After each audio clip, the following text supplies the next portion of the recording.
اللہ اکبر اللہ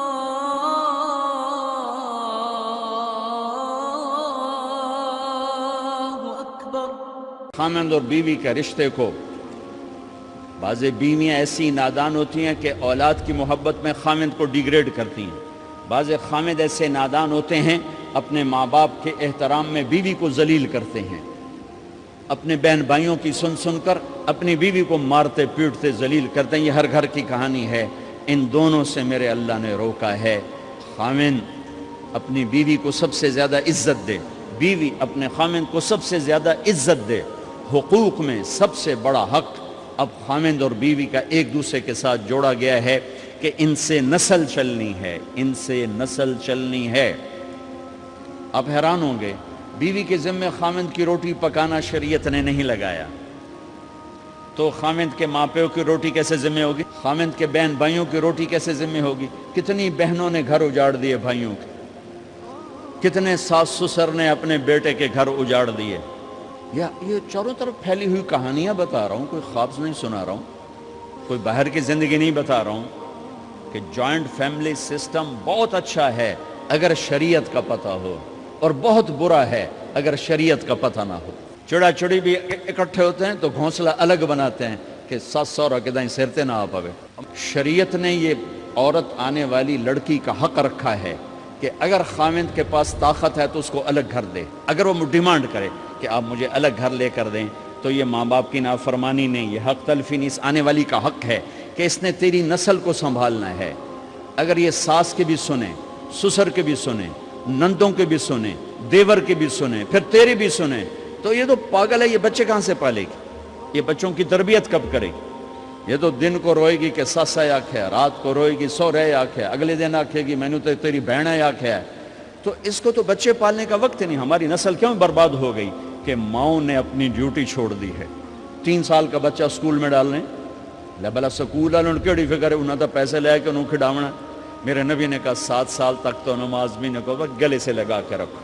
7 سال تک نماز بھی نہ کہو، بس اس کو قریب کرو قریب کرو قریب کرو، 10 سال میں جا کے نماز کہو۔ 3 سال کے بچے کو ڈالتے ہیں اسکولوں میں، اس کے لاشعور میں ماں باپ سے نفرت پیدا ہو جاتی ہے۔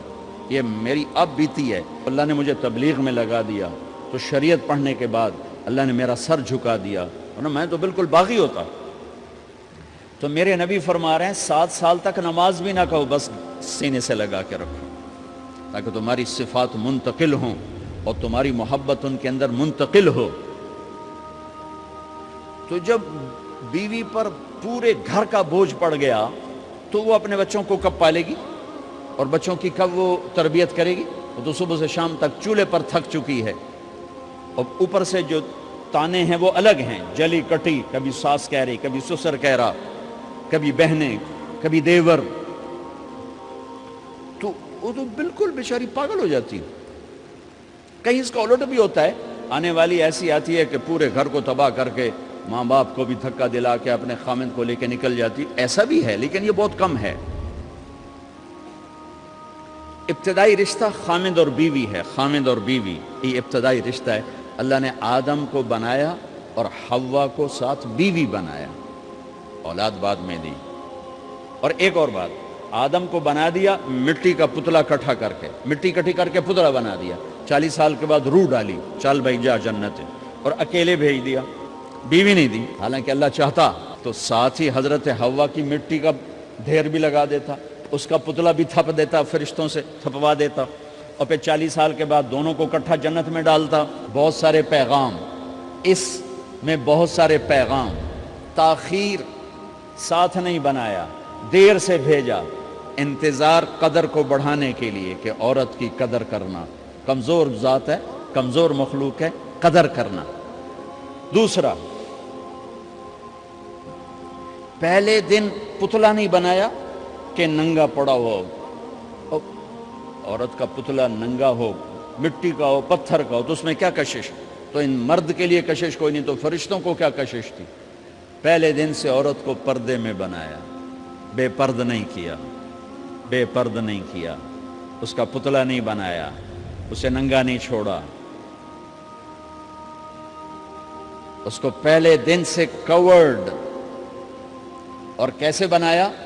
فرشتوں کو کی آنکھوں پہ پردہ اور آدم کو سلا دیا۔ آدم علیہ السلام سوئے ہوئے ہیں، فرشتوں کی آنکھوں کے سامنے پردہ ڈال دیا گیا۔ جب آدم اٹھے ہیں، اور ایک اور بات، جنت میں رہ کر بھی آدم علیہ السلام کا دل نہیں لگتا تھا، اداس اداس رہتے تھے۔ اماں آئی تو بابے دا دل لگا، تو اداس رہتے تھے جنت میں۔ جب آنکھ کھلی تو اپنے لیفٹ سائیڈ پہ ایک خاتون سر سے لے کر پاؤں تک لباس میں۔ آپ نے سنا ہے نا، یوسف علیہ السلام دنیا میں سب سے خوبصورت ہستی پیدا کیے گئے۔ یہ مردوں میں، عورتوں میں سب سے خوبصورت حضرت حوا کو پیدا کیا گیا۔ کون ہے؟ کہتے ہیں اللہ کی آدم تیری بیگم۔ کون ہے تیری بیگم؟ نکاح پڑھایا۔ پھر کہا آدم مہر ادا کرو۔ تو انہوں نے پوچھا کیا مہر دوں؟ تو وہاں تو سونا چاندی ڈھیر لگے پڑے تھے۔ اللہ تعالیٰ کہتے دا من سونا چاہ کے دے دے۔ میرے اللہ نے کہا تیری نسل میں میرا آخری حبیب آنے والا ہے، اس پہ ایک دفعہ درود پڑھ دے، یہ مہر ہے۔ سیدھے ہاتھ میں برکت ہے، پیدا کیا الٹی طرف سے۔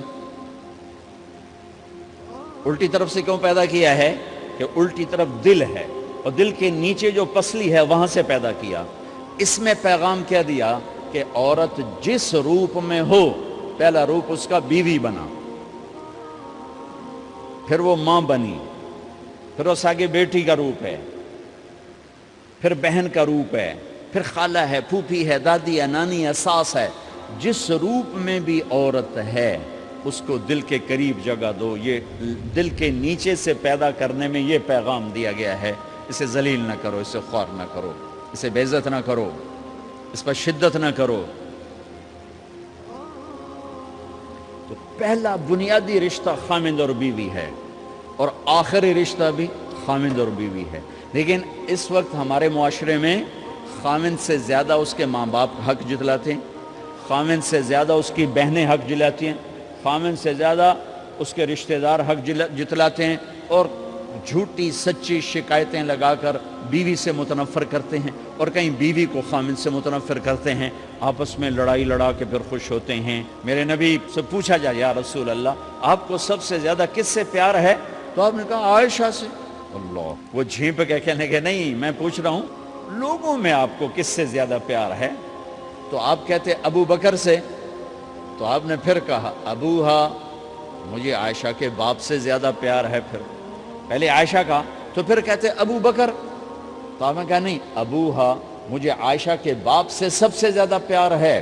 یہ آپ کو میسج دیا ہے کہ گھر کی زندگی کیسے ہوتی ہے، کوئی عشق نہیں چڑھا ہوا تھا، میسج دینا۔ ام عائشہ چھوٹی عمر کی تھیں، ان کو آٹا گوندھ کے دیتے تھے، آٹا گوندھ کے دیتے تھے، پھر جب ان کو آٹا گوندھنا آ گیا پھر چھوڑ دیا، پھر ان کو سامنے بٹھا کر لقمے پر سامنے بٹھا کر لقمے بنا کے کھلاتے تھے۔ پھر ہم عائشہ رضی اللہ تعالیٰ عنہ کوئی گوشت کا ٹکڑا، وہاں بڑے بڑے گوشت کے ٹکڑے پکائے جاتے تھے، تو کوئی گوشت کا ٹکڑا اٹھایا اور ایسے 2-4 جگہ سے نوچا اور پھر رکھ دیا، سارا کھایا نہیں جاتا تھا، تو اللہ کے نبی اسی کو اٹھاتے اور حضرت عائشہ کو دکھا کر جہاں سے حضرت عائشہ نے نوچا ہوتا تھا وہاں سے یوں کاٹ کے دکھاتے تھے۔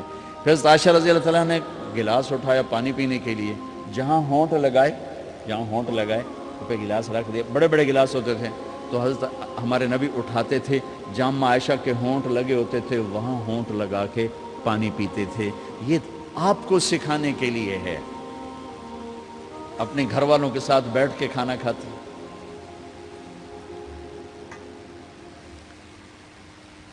یہ میرے نبی کی معاشرت ہے، یہ میرے نبی کی زندگی۔ گھر میں جھاڑو دیتے، اپنے کپڑے خود دھوتے، کوئی چیزیں بکھری پڑی ہوتی تو بیوی کو نہیں ڈانٹتے، خود اٹھ کے سیٹ کر کے رکھ دیتے، گھر والوں کے ساتھ مل کر برتن دھوتے، صفائی کرتے، گھر والوں کے ساتھ مل کر۔ یہ میرے نبی کی ایک خوبصورت زندگی ہے۔ بھائیو بہنوں، ہم بھلا چکے ہیں بیوی کے لیے خامند کو سب سے بڑا حقدار۔ بعض لڑکیاں ایسی نادانی کرتی ہیں کہ شادی کے بعد بھی اپنے ماں باپ کی آنکھ کو دیکھ کے چلتی ہیں. شادی کے بعد سب سے بڑا حق خامند کا ہے. شادی کے بعد سب سے بڑا حق خامند کا ہے. ماں باپ پیچھے چلے جاتے ہیں, بہن بھائی پیچھے چلے جاتے ہیں, لیکن یہ نادانیاں بھی دیکھنے کو ملتی ہیں کہ شادی کے بعد بھی ماں باپ اپنی بچی کو اپنے قابو میں رکھنے کی ترتیبیں سوچتے ہیں تو وہ بھی اپنی بچی کا گھر برباد کر دیتے ہیں. میرے نبی سے پوچھا گیا یا رسول اللہ عورت پر سب سے زیادہ کس کا حق ہے؟ تو آپ نے فرمایا اس کے خامند. ایک خاتون ہے, یا رسول اللہ میری شادی ہو رہی ہے تو میرے اوپر میرے خامند کا کیا حق ہے؟ تو آپ نے ارشاد فرمایا تیرے خامند کے جسم پر زخم ہو, زخموں میں پیپ پڑ جائے اور تو اپنی زبان سے چاٹ کے زخم صاف کرے تو تو نے اپنے خامند کا حق ادا نہیں کیا. خامند کو سمجھایا کہ سب سے بہترین مسلمان وہ ہے جو بیوی سے اچھا سلوک کرتا ہے, اور میرا سب سے اچھا سلوک ہے اپنی بیویوں کے ساتھ. یعنی قاب قوسین او ادنا آپ کا مقام ہے, اللہ پاک کا دیدار اپنی آنکھوں سے کیا ہوا ہے, اور آپ ہمیں معاشرت سکھا رہے ہیں کہ ایک جہاد کے سفر سے واپس آ رہے ہیں, ہم عائشہ ساتھ ہیں. تو آپ نے صحابہ سے کہا بھئی آگے چلے جاؤ, وہ سارے آگے چلے گئے. جب سارے نظروں سے غائب ہو گئے تو آپ نے کہا عائشہ دوڑ لگاؤ گی میرے ساتھ؟ عائشہ نے نہیں کہا, میرے نبی نے کہا دوڑ لگاؤ گی. آج کل کا کوئی علامہ بھی یہ نہیں کرے گا. عائشہ دوڑ لگاؤ گی میرے ساتھ؟ کہا جی لگاؤں گی. تو دوڑ لگائی. تو عائشہ فرماتی ہے میں آگے نکل گئی, اللہ کے نبی پیچھے رہ گئے. چاہے آپ جان بوجھ کے آستہ ہوئے ہوں ان کی دل جوئی کے لیے. کچھ سال گزر گئے, پھر جہاد کے سفر سے واپسی ہو رہی ہے تو آپ نے صحابہ سے کہا بھائی آگے چلے جاؤ. وہ سارے آگے چلے گئے, غائب ہو گئے. عائشہ دوڑ لگائیں؟ کہا جی لگائیں. تو فرمایا کہ ان دنوں میں ذرا موٹی ہو گئی تھی, جب دوڑ لگائی تو اللہ کے نبی آگے نکل گئے. تو پھر آپ نے کہا عائشہ ہذہ بتلک, عائشہ اب تیرا میرا حساب برابر ہو گیا. اس دفعہ تو آگے نکل گئی, آج میں آگے نکل گیا. یہ میرے نبی کی معاشرت ہے کہ بھری محفل میں کہہ رہے ہیں مجھے عائشہ سے سب سے زیادہ پیار ہے. اور عرب میں عیب تھا, جیسے ہمارے ہاں بھی عیب ہے کہ کوئی بھری محفل میں کہ مجھے بیوی سے سب سے زیادہ پیار. کہ تیری ماں کتنے گئی؟ بھائی ماں کا اور خانہ ہے, بیوی کا اور خانہ ہے. ماں کی اور جگہ ہے, بیوی کی اور جگہ ہے. تو میں آپ سب سے کہتا ہوں ماں باپ کی وجہ سے بیویوں پہ زیادتی نہ کرو, بیوی کی وجہ سے ماں باپ پہ زیادتی نہ کرو. لا